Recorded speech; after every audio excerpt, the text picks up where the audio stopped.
When I entered the seminary, my parents were pretty much on their own, empty nesters. I had gone off to the seminary, my sister was working in Brussels, and my brother was in Edmonton at the time. We did not get much time to spend with each other, so when we did, we tried to make the most of it. This would usually happen during the Christmas season and during summer, when my sister was able to get time off from work and fly back to Toronto, and my brother could take leave and come back as well. This year, we were not able to meet because of the global pandemic. Like most families, we were forced to use FaceTime, Skype, or some other communication tool. As Her Majesty the Queen remarked in her Christmas message, many families long for a hug or a squeeze of the hand. Family is important.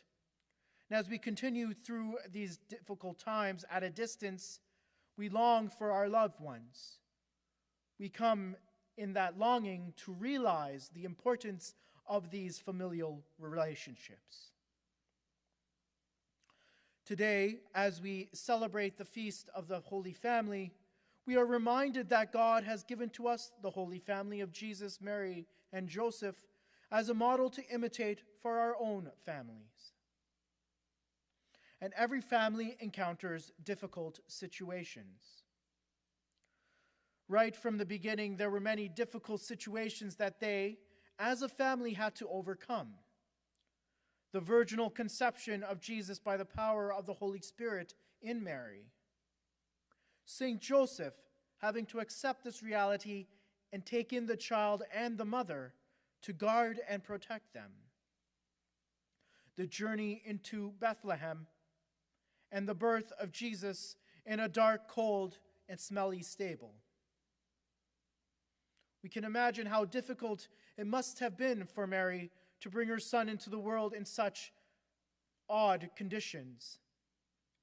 And Saint Joseph having to accept these circumstances and not being able to provide something better. Yet within those difficult situations, and we can imagine that there were many others, there was still intimacy in their relationship with God and with one another. And not that cheap intimacy that is reduced to physical passions, but depth in sharing of thoughts, desires, and feelings.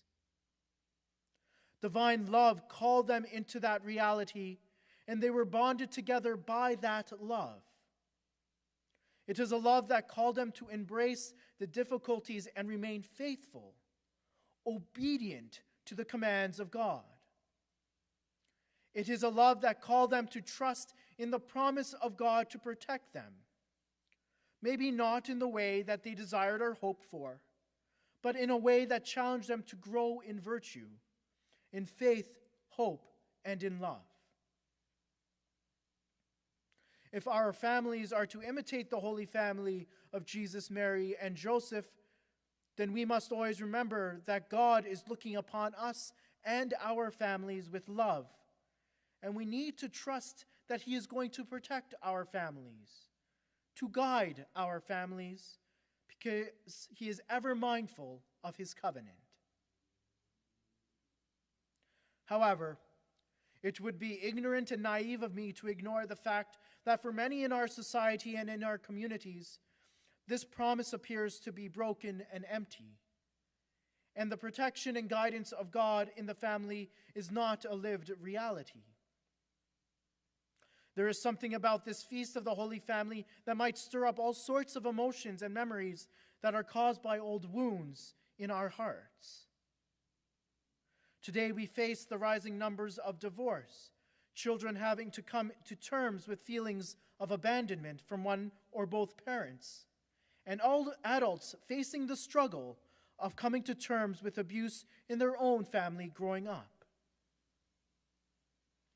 And so we turn to God's plan for us and for our families, because He did not intend for us to live in such conditions. He did not desire us to suffer and to have these wounds that we carry with us. These conditions, These wounds and the suffering that we go through because of them are not God's fault, but entered into the world when sin entered into the world. God created us not to be alone, but to live together as communities, as families. And when sin entered the world, sin also entered into our relationship with God, within our communities, and within our families. But during the Christmas season, we are reminded again of why God sent his Son into the world. Not to condemn the world, but to save the world, because he loves each of us so deeply, so uniquely, so personally.